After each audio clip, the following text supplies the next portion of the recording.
India is at the center of a massive talent conversation, but are we asking the right questions or just repeating the same assumptions? From skilling to hiring to leadership, there's a growing gap between what we believe about talent and what actually works on the ground. And maybe it's time to challenge some of those deeply held myths.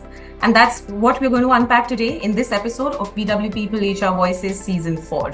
Joining us is a leader who has seen talent evolve across industries, cycles, and decades. Mr. Kabilan, Chief Human Resources Officer at L&T Semiconductor Technologies. A certified Six Sigma Black Belt with more than 35 years in HR, Mr. Kabilan has worked across sectors ranging from NGOs and manufacturing to FMCG, medical devices, and engineering. He has led large-scale transformations, built skill development ecosystems, and also played a key role in shaping workforce strategy within the Larsen & Toubro ecosystem. Welcome, Mr. Kabilan. We are very happy to have you on our show. Thank you. Pleasure to be here. Thank you. Well, before we delve into the more serious conversation, I want to start on a very light note. You know, you have great experience and you worked across industries as we just spoke. If your career had to be described as a product, what would be a tagline and why? Yeah, interesting question. I think I'll choose Build to Last as a tagline because every assignment that I take, I love to see that, when I leave a legacy. Some of the initiatives or programs I've been part of initiating, I'd love to see that survive beyond my time and it serves well for the organization. And that gives a great satisfaction. So hence I would say Build to Last as a tagline that I prefer to choose. Amazing. That's very interesting. You've also seen HR across decades, right? What is that one belief about people management that you have held maybe 20 years ago, but today it has changed drastically? And also if you could shed a little light upon what has actually changed over decades. Yeah. Yes, early part of my career, I used to think that I'm an expert in judging people. I can easily guess who's at what type, etc. And of course, over a period of time, you learn, and people are more complex. I started trusting more on psychometric tools, the development center, etc. All of that gives additional insights on, the people personality traits, their preferences, their motivation, and the likes and dislikes, etc. So all of that, better than gut feel, are very important insights. And that's a huge part of my learning along the way. And I also strongly believe to bring out the best in people, a lot of time and effort has to be put in terms of, one, building the rapport, plus also in terms of appreciating, counseling, coaching, depends on the context because people behave differently in different contexts, right? So that's why situational leadership is one strong advice I give to all the managers. And that's a good learning for me over a period of time. Well, what is one initiative, one L&D or training initiative would you like to highlight, something that you saw brought a lot of change in the workforce? Yeah. See, many times, as I keep saying that, managers are a very strong influence because any employee experience the company only through managers, right? And the way the managers treat employees and also guide these talents to assimilate into the company, whether it's a company culture, the performance management system, anything and everything, for an employee experience in the organization, managers play a very critical role. So we play a huge important, give importance to leadership training. And L&T has its own 7-step leadership model and a huge amount of time and effort spent by the company in building those capabilities across all levels of leadership. And that's been a very hallmark of, if you can see that, within L&T, all leadership positions, senior leadership positions are homegrown. Many of the people who have spent about 3 decades or 4 decades in the organization playing different roles, but have grown into significant roles. So that's the importance that company gives in building the managers and leaders. And that is paid back in terms of, building the culture and the talents in the organization. Yeah. Well, when you speak about managers and mid-managers, what we say, we often see the burnout rate. It's been proven according to a lot of studies that the mid-managers, their burnout rate is much higher than as compared to leaders or let's say the freshers. Why is that? How can that be improved? What is your take on that?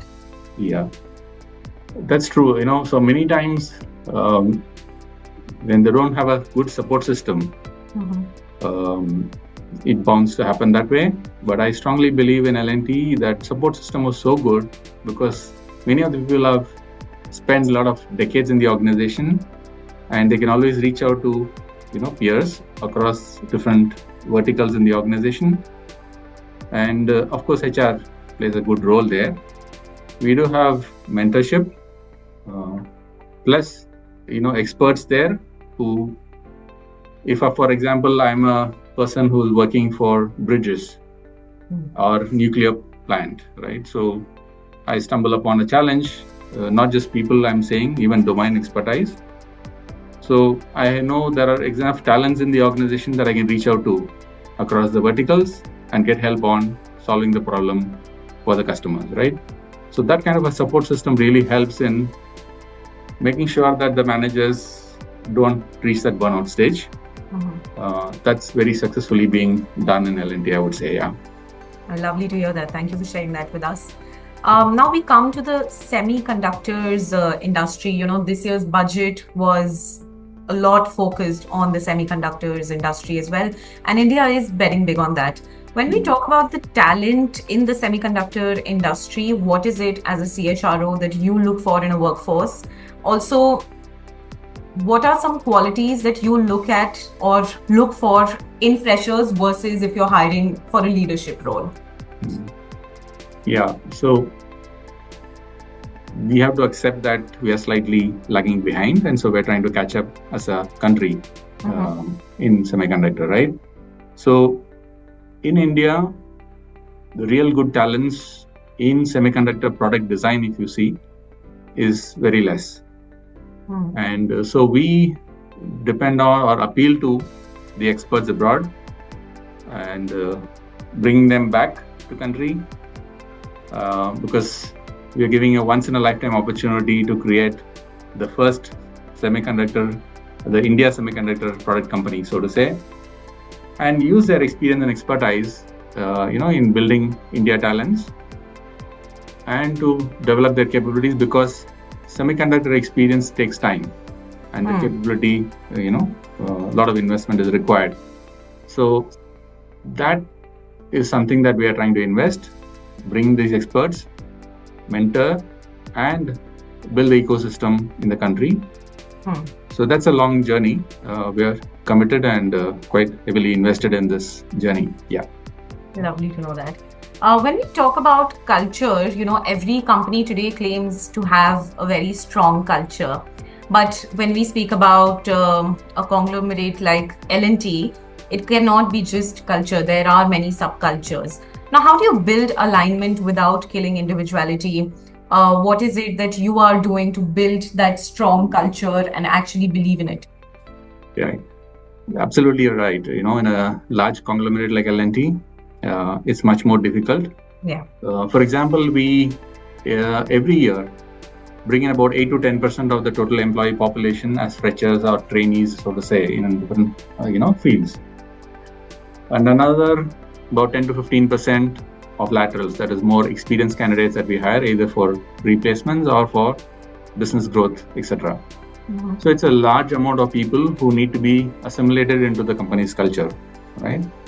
So we give a strong emphasis on a well-structured orientation or induction or a learning plan for every employee, and then make sure that that support system is there to help them learn on the job, plus with the help of experienced buddies, so to say, so that they are made to become expert or become individual contributors on their own.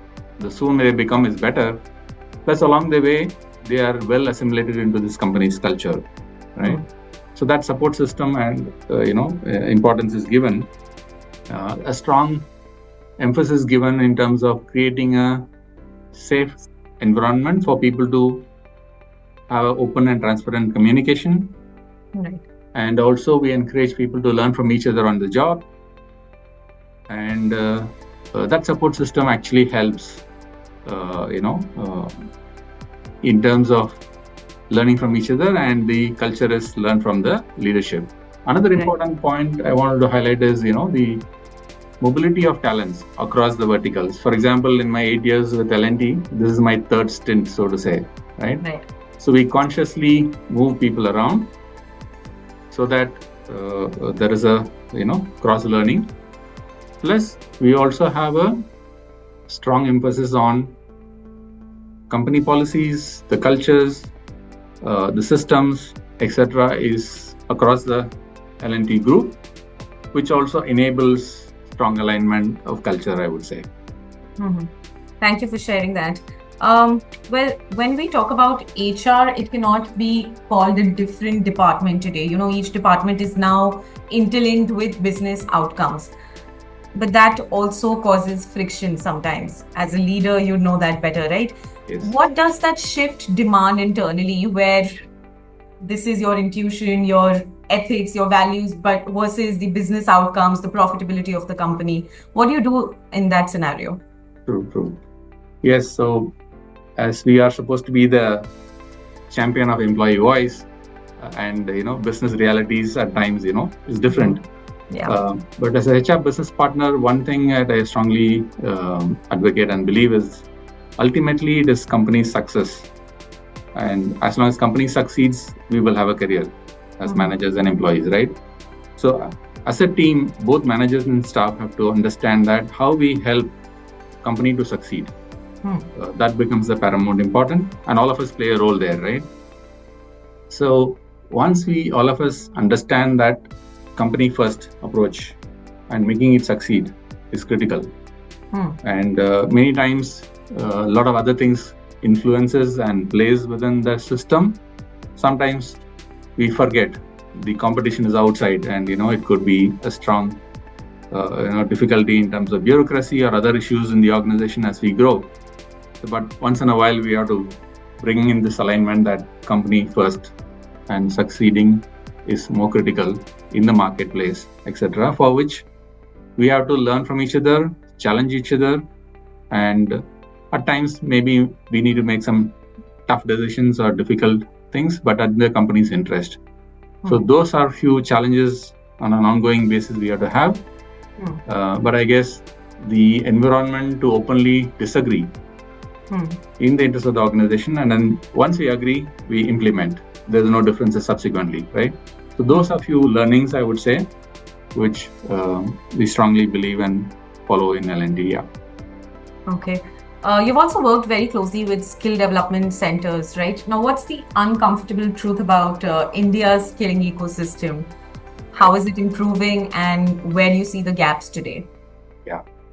So I should say that L&T is doing a phenomenal job in invested for almost like more than 3 decades now in building and developing the deserving youth in the country and building their skills and employability, etc. The uncomfortable truth is, there are a lot of many players in the country who are probably misusing the schemes for their own personal interest, and somewhere not value adding to the skilling ecosystem, I would say. That's the uncomfortable, unfortunate truth. But L&T is doing a phenomenal job in the skilling the youth. So in a way, the so-called demographic dividend for India is not fully realized, I would say. That's the uncomfortable truth to be admitted. Yeah. Correct. In your more than 3 decades of experience, what has been the toughest people decision for you personally? All right. Yes, along the journey,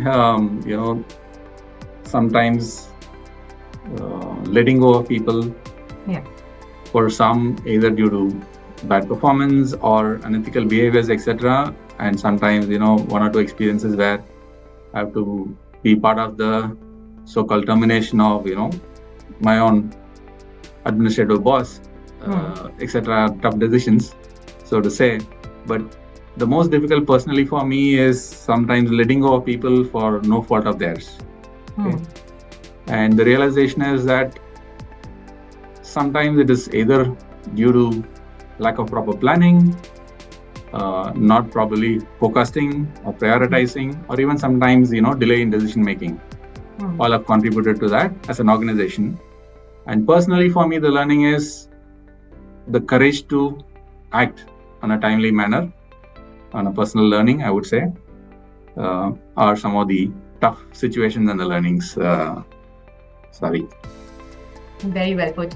Well, this is something that I have personally noticed, that CHROs at a boardroom are great future CEOs, could become great future CEOs. Right. How do you see that journey? How can CHROs be the next CEOs? We have a great example like Leena Nair, who was a CHRO turned CEO. What do you think about that? Do you see yourself in the future becoming a CEO? Yeah, I think this is one of the important aspect of as we grow to senior roles. More than the domain expertise, it is the soft skills and the people management becomes so much critical, right? So as long as we have the right people for the right role, half of the job is done, right? And which I think all the HR professionals are supposed to be good at. At the same time, the gap that I would see is that the market, how we are strategic in terms of understanding the market potential, the customer interactions and engagement, and how business understanding, how the business ticks for that industry, etc., are something as a learning that we have to catch up with. If that capability is also built, and we have a strong complementing skills in the leadership, I think any good HR professional can take the CEO's job and do a successful job. Yes, very rightly said.